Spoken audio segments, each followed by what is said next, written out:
Hi hello ನಮಸ್ತೆ. ನಾನು ನಿಮ್ಮ ಅಶ್ವಿನಿ. ನಾನು ಇವತ್ತು ನಿಮಗೋಸ್ಕರ ಒಂದು ಸ್ಪೈಸಿಯಾಗಿರೋ ರೆಸಿಪಿನ ತೊಗೊಬಂದಿದ್ದೀನಿ. ರೈನಿ ಸೀಸನ್ ಆಗಿರೋದ್ರಿಂದ ಈವ್ನಿಂಗ್ ಟೈಮು ಸ್ನ್ಯಾಕ್ಸ್ ಏನಾದರೂ ಬೇಕೇ ಬೇಕನ್ಸುತ್ತೆ. ಅದಕ್ಕಾಗಿ ಹೆಲ್ತಿ ಆ್ಯಂಡ್ ಟೇಸ್ಟಿ ಮನೇಲಿ ಈಸಿಯಾಗಿ ಮಾಡ್ಕೋಬೇಕಾಗಿರೋ ಸ್ಪೈಸಿ ಬಜ್ಜಿನ ನಿಮಗೆ ಇಂಟ್ರೊಡ್ಯೂಸ್ ಮಾಡ್ತೀನಿ ಇವತ್ತು. ಇದಕ್ಕೆ ಫಸ್ಟ್ ನಾನು ಒಂದು ಬೌಲ್ಗೆ 1 ಕಪ್ ಆಗೋಷ್ಟು ಕಡಲೆ ಹಿಟ್ಟನ್ನ ಹಾಕ್ಕೊಳ್ತಾಯಿದ್ದೀನಿ. ನೀವು ಮನೇಲಿ ಎಷ್ಟು ಜನ ಇದ್ದೀರಾ ಅದ್ರ ಮೇಲೆ ನೋಡಿ ಹಾಕೋಬೋದು. ನಾನು ಇದಾದಮೇಲೆ ಇದಕ್ಕೆ ಅಕ್ಕಿ ಹಿಟ್ಟನ್ನ ಸೇರಿಸ್ಕೊತೀನಿ. ಅಕ್ಕಿ ಹಿಟ್ಟು ಅಷ್ಟೇ 2 ಸ್ಪೂನ್. 1 ಕಪ್ ಕಡಲೆ ಹಿಟ್ಟಿಗೆ 2 ಸ್ಪೂನ್ ಹಾಕ್ಕೊಂಡ್ರೆ ಸಾಕಾಗುತ್ತೆ. ಯಾಕಂದರೆ ಕಡಲೆ ಹಿಟ್ಟು ಜೊತೆ ಅಕ್ಕಿ ಹಿಟ್ಟನ್ನ ಮಿಕ್ಸ್ ಮಾಡಿದ್ರೆ ತುಂಬ ಸ್ಪೈಸಿಯಾಗಿ ಹಾಗೆ ಕ್ರಿಸ್ಪಿಯಾಗಿ ಬರುತ್ತೆ. ಅದಕ್ಕೆ ಆಮೇಲೆ ನಾನು ಅರ್ಧ ಸ್ಪೂನಷ್ಟು ಖಾರದ ಪುಡಿನ ಹಾಕ್ಕೊಳ್ತಾಯಿದ್ದೀನಿ. ಬಜ್ಜಿ ಮೆಣಸಿನ್ಕಾಯಿ ಖಾರ ಇದ್ದರೆ ಸ್ವಲ್ಪ ಹಾಕೋಬೋದು, ಇಲ್ಲ ಮೀಡಿಯಮ್ ಖಾರ ಇದೆ ಅನಿಸಿದ್ರೆ ಒಂದು ಅರ್ಧ ಸ್ಪೂನ್ ಹಾಕಿದ್ರೆ ಸಾಕಾಗುತ್ತೆ. ಅದಾದಮೇಲೆ ನಾನು ಅರ್ಧ ಸ್ಪೂನಷ್ಟು ಉಪ್ಪನ್ನ ಹಾಕ್ಕೊಳ್ತಾಯಿದ್ದೀನಿ, ರುಚಿಗೆ ತಕ್ಕಷ್ಟು. ಇದಾದಮೇಲೆ ಸ್ವಲ್ಪ ಸೋಂಪನ್ನ ಕೈಯಲ್ಲುಜ್ಜಿ ಒಂದು 1/4 ಟೀ ಸ್ಪೂನಷ್ಟು ಸೋಂಪನ್ನ ಹಾಕೋಬೇಕು. ತೋರಿಸ್ತೀನಲ್ಲ ಇಷ್ಟು. ಇದಾದಮೇಲೆ ಸ್ವಲ್ಪನೇ ನೀರು ಹಾಕಿ ಮಿಕ್ಸ್ ಮಾಡ್ಕೋಬೇಕು. ಬಜ್ಜಿ ಹಿಟ್ಟಿನ ಹದ ಬರೋವರೆಗೂ ಮಿಕ್ಸ್ ಮಾಡ್ಕೋಬೇಕು. ಜಾಸ್ತಿ ತೆಳ್ಳಗೂ ಮಾಡ್ಕೋಬಾರ್ದು, ಗಟ್ಟಿಗೂ ಮಾಡ್ಕೋಬಾರ್ದು. ಸೇಮ್ ಮನೇಲಿ ಮಾಮೂಲಿ ಬಜ್ಜಿ ಹಾಕ್ತೀವಲ್ಲ ಅದೇ ಥರನೇ ಇದನ್ನು ಹಾಕೋಬೋದು. ಅದಕ್ಕೆ ಇದನ್ನು ಕಲಿಸ್ಕೋಬೇಕು. ಇದಾದಮೇಲೆ ನಾನು 1-2 ಚಿಟಿಕೆಯಷ್ಟು ಅಡುಗೆ ಸೋಡಾನ ಹಾಕ್ಕೊಳ್ತಾಯಿದ್ದೀನಿ. ಬೇಕಂದರೆ ಹಾಕೋಬೋದು, ಇಲ್ಲಾಂದರೆ ಸ್ಕಿಪ್ ಮಾಡ್ಬೋದು. ಸೋಡಾ ಇಷ್ಟ ಆಗಲ್ಲ ಅನ್ನೋರು ಹಾಗೆ ಬೇಕಾದರೂ ಮಾಡ್ಬೋದು. ಇದನ್ನು ಈಗ ನಾನು ಬಜ್ಜಿ ಹಿಟ್ಟಿನ ಅದಕ್ಕೆ ಕಲಿಸ್ಕೊಳ್ತಾಯಿದ್ದೀನಿ. ಇದನ್ನ ಒಂದು 10 ನಿಮಿಷ ನೆನೆಗೆ ಮಾಡಬೇಕು. ಬೇಕು ಅಂತಂದರೆ ಅರ್ಜೆನ್ಸಿ ಇದೆ ಅಂದರೆ ಬೇಗ ಮಾಡ್ಕೋಬೋದು, ಬಟ್ ಕ್ರಿಸ್ಪಿಯಾಗಿ ಬರೋಲ್ಲ, ಹಿಟ್ಟು ಕೂಡ ಅರಳಿರಲ್ಲ. ಅದಕ್ಕೆ ಒಂದು 10 ನಿಮಿಷನಾದ್ರೂ ಕಲಸಿ ಮುಚ್ಚಿಟ್ಬಿಟ್ರೆ ಹಿಟ್ಟು ನೆಂದಿರುತ್ತೆ. ನೋಡಿ, ಈ ಹದದಲ್ಲಿ ಹಿಟ್ಟನ್ನ ಕಲಿಸ್ಕೋಬೇಕು. ನಾನು ತೋರಿಸ್ತಾ ಇದ್ದೀನಲ್ಲ ಈ ಹದದಲ್ಲಿ ರಶ್ ಮಾಡೋಕ್ಕಿರಬೇಕು. ಹಾಗೆ ಎಲ್ರಿಗೂ welcome back to my YouTube channel. ತುಂಬ ದಿನ ಆಗಿತ್ತು ವಿಡಿಯೋಸ್ ಮಾಡಿ, ತುಂಬ ದಿನ ಅಲ್ಲ ಮಂತ್ಗಳೇ ಕಳೆದೋಗಿತ್ತು. ಇವತ್ತು ವಿಡಿಯೋ ಮಾಡ್ತಾಯಿದ್ದೀನಿ. ಹೋಪ್ ನಿಮ್ಮೆಲ್ರಿಗೂ ಈ ವಿಡಿಯೋ ಇಷ್ಟ ಆಗಿದೆ ಅಂದ್ಕೊಳ್ತೀನಿ. ಆದಮೇಲೆ ನಾನು ಮೆಣಸಿನ್ಕಾಯಿನ ನೀಟಾಗಿ ಬಜ್ಜಿ ಮೆಣಸಿನ್ಕಾಯಿನ ತೊಳೆದಿಟ್ಕೊಂಡಿದ್ದೀನಿ. ನಾವು ಬಜ್ಜಿ ಮೆಣಸಿನ್ಕಾಯಿ ಅಂತಲೇ ಅನ್ನೋದು, ನೀವೇನಂತೀರ ಗೊತ್ತಿಲ್ಲ. ಇದನ್ನ ಇವಾಗ ತುದಿನ ಕತ್ತರಿಸ್ಬಿಟ್ಟು 2 ಭಾಗ ಮಾಡಿಟ್ಕೊಳ್ತಾಯಿದ್ದೀನಿ. ಫುಲ್ ಪೀಸ್ ಮಾಡಬಾರ್ದು, ಈ ಥರ ಮಧ್ಯಕ್ಕೆ ಹೋಲ್ಡ್ ಮಾಡಿ ಹಾಗೆ ಇಡಬೇಕು, ತೊಟ್ಟನ್ನ ಹಾಗೆ ಬಿಡಬೇಕು. ಇದಾದಮೇಲೆ ಮಧ್ಯದಲ್ಲಿರೋ ತಿರುಳನ್ನ ತೆಗೆದು ಹಾಕಬೇಕು. ಇದೇ ಥರ ಎಲ್ಲ ಮೆಣಸಿನ್ಕಾಯಿನೂ ತೆಗೆದು ಮಾಡ್ಕೋಬೇಕು. ನೋಡಿ, ಹೀಗೆ ಮಧ್ಯದಲ್ಲಿರೋ ತಿರುಳನ್ನ ತೆಗೆದು ಮಾಡಬೇಕು ಅಲ್ವಾ. ತುಂಬ ಖಾರ ತಿನ್ನಲ್ಲ.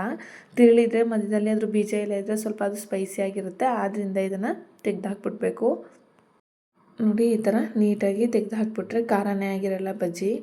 ಆ ಥರ ಟೇಸ್ಟಿಯಾಗೂ ಇರುತ್ತೆ. ಮತ್ತು ಮಕ್ಕಳು ಕೂಡ ಏನು ಭಯ ಇಲ್ಲದೇ ತಿಂದು ಮುಗಿಸ್ತಾರೆ ಬಜ್ಜಿನ. ಮಕ್ಕಳು ಬಜ್ಜಿ ಮೆಣಸಿನ್ಕಾಯಿ ತಿನ್ನೋದೆಲ್ಲ ಖಾರ ಅನ್ನೋ ಭಯಕ್ಕೆ ಈ ಥರ ತಿರುಳು ತೆಗೆದುಕೊಟ್ರೆ ಮಕ್ಕಳು ಆರಾಮಾಗಿ ತಿಂತಾರೆ. ಖಾರ ಇರಲ್ಲ ಮೆಣಸಿನ್ಕಾಯಿ. ಅವಾಗ ನೋಡಿ, ಈ ಥರ ಎಲ್ಲ ಬಿಡಿಸಿ ತೆಗೆದಿಟ್ಟಿದ್ಮೇಲೆ ಇದಕ್ಕೆ ನಾನು ಒಂದು 1/4 ಟೀ ಸ್ಪೂನಷ್ಟು ಉಪ್ಪು ಹಾಗೆ ನಿಂಬೆಹಣ್ಣು ಹಿಂಡ್ಕೊಳ್ತಾಯಿದ್ದೀನಿ. ಒಂದು ಅರ್ಧ ಹೋಳಷ್ಟು ನಿಂಬೆಹಣ್ಣು. ನಾವು ಯಾವಾಗಲೂ ಬಜ್ಜಿ ಮಾಡಬೇಕಾದ್ರೆ ಈ ಥರ ಮೆಣಸಿನ್ಕಾಯಿಗೆ ಸ್ವಲ್ಪ ಉಪ್ಪು ಮತ್ತು ನಿಂಬೆಹಣ್ಣು ಹಿಂಡಿದ್ರೆ ಇದ್ರಲ್ಲಿ ಖಾರ ಕಡಿಮೆ ಆಗುತ್ತೆ, ಹಾಗೆ ಇವು ರುಚಿನೂ ಕೂಡ ಇಟ್ಕೊಳ್ಳುತ್ತೆ.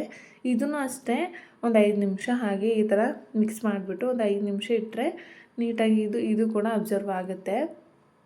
ನಾನು ಇದು ಸ್ಟಫಿಂಗ್ ಬೇಕಾಗಿರೋ ಐಟಮ್ಸ್ನ ತೋರಿಸ್ತೀನಿ, ಅದು ಯಾವ ಥರ ಮಿಕ್ಸ್ ಮಾಡ್ಕೋಬೇಕು ಅಂತ. ಇದಕ್ಕೆ ನಾನು 1 ತುರ್ಕೊಂಡಿದ್ದೀನಿ. ಹಾಗೆ ಒಂದು ಅರ್ಧ ಈರುಳ್ಳಿ, ಕೊತ್ತಂಬರಿ ಸೊಪ್ಪು, ಒಂದು ಅರ್ಧ ನಿಂಬೆಹಣ್ಣು. ಹಾಗೆ ಇದಕ್ಕೆ ಮೇನ್ ಬೇಕಾಗಿರೋದು ಕಾಂಗ್ರೆಸ್ ಕಡಲೆ ಬೀಜ. ಈ ಕಡಲೆ ಬೀಜ ಇಲ್ಲ ಅಂತ ಅಂದರೆ ನೀವು ಮನೆಯಲ್ಲೇ ಇರೋ ಕಡಲೆ ಬೀಜನ ಹುರ್ಕೊಂಡು ಪುಡಿ ಮಾಡಿಕೊಂಡು ಹಾಕೋಬೋದು. ಸ್ಟಫಿಂಗ್ ಇವಾಗ ಈ ಕ್ಯಾರೆಟು, ಈರುಳ್ಳಿ ಹಾಗೆ ಕೊತ್ತಂಬರಿ ಸೊಪ್ಪು ಮತ್ತು ಕಡಲೆ ಬೀಜ, ನಿಂಬೆಹಣ್ಣು ಎಲ್ಲ ಹಾಕಿ ಮಿಕ್ಸ್ ಮಾಡ್ಕೊಳ್ತೀನಿ. ಉಪ್ಪು ಖಾರನ ಮನೆಯಲ್ಲಿರೋ ಕಡಲೆ ಬೀಜ ಹಾಕಿದ್ರೆ ಹುರಿದು ಸಿಪ್ಪೆ ಬಿಡಿಸಿ ಹಾಕಿ ಮಿಕ್ಸ್ ಮಾಡಿಕೊಂಡ್ರೆ ಉಪ್ಪು ಖಾರನ ಆ್ಯಡ್ ಮಾಡ್ಕೋಬೋದು. ಈ ಕಡಲೆ ಬೀಜನ ಇದ್ದರೆ ಇನ್ನೂ ಟೇಸ್ಟ್ ಚೆನ್ನಾಗಿರುತ್ತೆ, ಆದ್ದರಿಂದ ಉಪ್ಪು ಖಾರ ಹಾಕಲ್ಲ. ಬೇಕು ಅಂದವರು ಸ್ಪೈಸಿ ಜಾಸ್ತಿ ಬೇಕಂದರೆ ಆ್ಯಡ್ ಮಾಡ್ಕೋಬೋದು. ಇಷ್ಟು ಹದ ಸರಿಯಾಗಿರುತ್ತೆ. ಇದಾದಮೇಲೆ ಇದನ್ನ ನೀಟಾಗಿ ಮಿಕ್ಸ್ ಮಾಡಿ ಇಟ್ಕೋಬೇಕು. ಅಷ್ಟರಲ್ಲಿ ಹಿಟ್ಟು ನೆಂದಿರುತ್ತೆ, ಬಜ್ಜಿ ಮೆಣಸಿನ್ಕಾಯಿನೂ ಮತ್ತು ಬೇಗ ಒಂದು 10 ನಿಮಿಷದಲ್ಲೇ ಆರಾಮಾಗಿ ಮಾಡಿ ಮುಗಿಸ್ಬಿಡ್ಬೋದು. ಇದನ್ನ ಏನಂತ ಕೆಲಸ ಏನು ತೊಗೊಳಲ್ಲ. ಒಂದಾದ್ಮೇಲೆ ಮಾಡಿದ್ರೆ ಆರಾಮಾಗಿ ಬೇಗನೆ ಮಾಡ್ಕೊಬಿಡ್ಬೋದು. ಇದಾದಮೇಲೆ ನಾನು ಸೈಡಲ್ಲಿ ಎಣ್ಣೆನ ಕಾಯಕ್ಕೆ ಇಟ್ಕೊಳ್ತೀನಿ. ನೋಡಿ ಎಲ್ಲನೂ ಮೂರನ್ನೂ ಹದವಾಗಿ ರೆಡಿ ಮಾಡಿ ಇಟ್ಕೊಬಿಟ್ರೆ ಹಿಟ್ಟು ಮತ್ತು ಬಜ್ಜಿ ಮೆಣಸಿನ್ಕಾಯಿ ಈ ಸ್ಟಫಿಂಗ್ನ ನಾವು ಬಜ್ಜಿ ಹಾಕ್ದಂಗೆ ಬಿಸಿ ಬಿಸಿಯಾಗಿ ಸ್ಟಫ್ ಮಾಡಿಬಿಟ್ಟು ಮನೆಯವ್ರಿಗೆಲ್ಲ ಕೊಡ್ಬೋದು. ಸಕ್ಕತ್ತಾಗಿರುತ್ತೆ. ಬಿಸಿ ಬಿಸಿಲೇ ತಿಂದರೆ ಇನ್ನೂ ಚೆನ್ನಾಗಿರುತ್ತೆ. ಬಜ್ಜಿ ಅಂದರೆ ಬಿಸಿಲೇ ತಿನ್ನಬೇಕಲ್ವಾ. ಇದಾದಮೇಲೆ ನಾನು ಒಂದು ಬಾಣಲಿಗೆ ನಮಗೆ ಎಷ್ಟು ಬೇಕು ಬಜ್ಜಿ ಬೇಯಿಸೋಷ್ಟು ಅಷ್ಟು ಎಣ್ಣೆನ ಹಾಕ್ಕೊಳ್ತಾ ಇದ್ದೀನಿ. ಎಣ್ಣೆ ಕಾದ್ಮೇಲೆ 2 ನಿಮಿಷದಷ್ಟು ಅದಕ್ಕೆಲ್ಲ ಕಾದ್ಬಿಡುತ್ತೆ. ನೋಡಿ ಇವಾಗ ಒಂದು ಚೂರು ಹಾಕಿ ನೋಡಿದ್ರೆ ಒಂದು ಚಿಟಿಕೆನ ಹಿಟ್ಟನ್ನ ಕಾದಿದೆ ಗೊತ್ತಾಗುತ್ತೆ. ಇದಾದಮೇಲೆ ನಾನು ಆವಾಗಲೇ ನೆನೆಸಿಟ್ಟಿದ್ನಲ್ಲ ಬಜ್ಜಿ ಮೆಣಸಿನ್ಕಾಯಿನ ಅದನ್ನು ಇವಾಗ ಈ ಥರ ನೀಟಾಗಿ ಡಿಪ್ ಮಾಡಿ ಹಾಕ್ತಾಯಿದ್ದೀನಿ. ಈ ಥರ ಹಿಟ್ಟಲ್ಲಿ ಬೇಕಾದರೂ ಕಲಸಿಟ್ಕೋಬೋದು, ಯಾಕಂದರೆ ಹಾಕಬೇಕಾದ್ರೆ ಈಸಿ ಆಗುತ್ತೆ ಒಂದೊಂದೇ ತಗೊಳ್ಳೋ ಬದಲು. ಗ್ಯಾಸ್ನ ಸ್ಲಿಮ್ಮಲ್ಲಿ ಇಟ್ಕೋಬೇಕು, ಯಾಕಂದರೆ ಹೈ ಫ್ಲೇಮ್ ಇದ್ದರೆ ನಾವು ಒಂದು ಹಾಕಿ ಇನ್ನೊಂದು ಹಾಕೋಷ್ಟರಲ್ಲಿ ಬೇಗ ಸೀದೋಗ್ಬಿಡುತ್ತೆ. ಅದಕ್ಕೆ ಗ್ಯಾಸ್ ಉರಿನ ಸ್ಲಿಮ್ಮಲ್ಲಿ ಇಟ್ಕೊಂಡು ಮೆಣಸಿನ್ಕಾಯಿ ಬಜ್ಜಿನ ಹಾಕಬೇಕು. ಈ ಥರ ಮೆಣಸಿನ್ಕಾಯಿನ ಎಷ್ಟಾಗುತ್ತೆ ಅಷ್ಟು ಹಾಕೋಬೇಕು. ಒಂದು ಕಡೆ ಗೋಲ್ಡನ್ ಕಲರ್ ಬರೋವರೆಗೂ ನೀಟಾಗಿ ಬೇಯಿಸ್ಕೊಂಡ್ರೆ ಬಜ್ಜಿ ರೆಡಿಯಾಗಿ ಹೋಗ್ಬಿಡುತ್ತೆ. ಬಜ್ಜಿ ಅಲ್ಲ, ಬಜ್ಜಿಗೆ ಇನ್ನೂ ಸ್ಟಫಿಂಗ್ ಇದೆ, ಮೆಣಸಿನ್ಕಾಯಿ ಬಜ್ಜಿ ರೆಡಿ ಆಗುತ್ತೆ. ಡಯಟ್ ಮಾಡೋರು ಕೂಡ ಆರಾಮಾಗಿ ತಿನ್ಬೋದು, ಯಾಕಂದರೆ 1 ಬಜ್ಜಿ 2 ಬಜ್ಜಿ ತಿಂದರೆ ಸಾಕು ಅಂತ ಹೇಳ್ತಾರೆ ಡಯಟ್ ಮಾಡೋರಿಗೆ, ಕ್ಯಾಲ್ರಿ ಬ್ಯಾಲೆನ್ಸ್ ಮಾಡಬೇಕು ಅಂತ. ಇದಕ್ಕೆ ನಾವು ಸ್ಟಫಿಂಗ್ ಹಾಕ್ತೀವಲ್ವಾ ಕಡಲೆ ಬಜ್ಜಿದ್ದು, ಅದು ಕೂಡ ಅದರಲ್ಲಿ ಪ್ರೋಟೀನ್ ಎಲ್ಲ ಇರುತ್ತೆ. ಆದ್ದರಿಂದ ಡಯಟ್ ಮಾಡೋರು ಆರಾಮಾಗಿ ಇದು ಬಜ್ಜಿನ ತಿನ್ಬೋದು, ಅಷ್ಟು ಹೆಲ್ದಿಯಾಗಿರುತ್ತೆ. ಬಜ್ಜಿ 2 ಬಜ್ಜಿಲೇ ಹೊಟ್ಟೆನೂ ಕೂಡ ತುಂಬೋಗ್ಬಿಡುತ್ತೆ. ನೋಡಿ ಈ ಥರ ನೀಟಾಗಿ 2 ಕಡೆ ಬೇಯಿಸ್ಕೋಬೇಕು.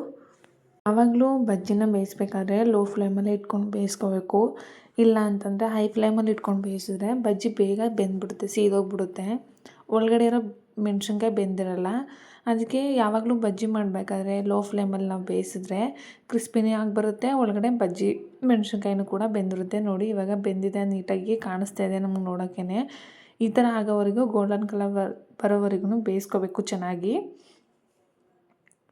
ತೆಗಿತಾಯಿನಿ, ತೆಗೆದ್ಬಿಟ್ಟು ಬಿಸಿ ಬಿಸಿಲೇ ಒಂದು ತಟ್ಟೆ ಪ್ಲೇಟ್ಗೆ ಹಾಕ್ಕೊಂಡಿದ್ದೀನಿ. ಬಿಸಿಲೇ ಸ್ವಲ್ಪ ತಣ್ಣಗಾಗಿಬಿಟ್ಟು ನೋಡಿ ಯಾವ ಥರ ಕ್ರಿಸ್ಪಿಯಾಗಿದೆ. ಮಧ್ಯದಲ್ಲಿ ಕಟ್ ಮಾಡಿಕೊಂಡು ನಾವು ಓಪನ್ ಮಾಡ್ಕೊಂಡಿರ್ತೀವಲ್ಲ ಅದೇ ಭಾಗದಲ್ಲಿ ಓಪನ್ ಮಾಡಿಕೊಂಡು ನಾವು ಮಾಡಿಟ್ಕೊಂಡಿರೋ ಸ್ಟಫಿನ ಹಾಕಿದ್ರೆ ರೆಡಿ ಟು ಈಟ್ ಸ್ಪೈಸಿ ಆಗಿರೋ ಹೆಲ್ದಿ ಆಗಿರೋ ಮೆಣಸಿನ್ಕಾಯಿ ಬಜ್ಜಿ. ನಿಮಗೆಲ್ರಿಗೂ ವಿಡಿಯೋ ಇಷ್ಟ ಆಗಿದೆ ಲೈಕ್ ಮಾಡಿ, ಶೇರ್ ಮಾಡಿ, ಕಮೆಂಟ್ ಕೂಡ ಮಾಡಿ, ಹಾಗೆ ಸಬ್ಸ್ಕ್ರೈಬ್ ಮಾಡೋದನ್ನ ಮರಿಬೇಡಿ. ಸಬ್ಸ್ಕ್ರೈಬ್ ಮಾಡಿದ್ರೆ ಅಲ್ವಾ ನಮಗೆ ಒಂಥರ ಇನ್ಸ್ಪಿರೇಷನ್ ನಾವು ಮಾಡೋಕ್ಕೆ ವಿಡಿಯೋನ.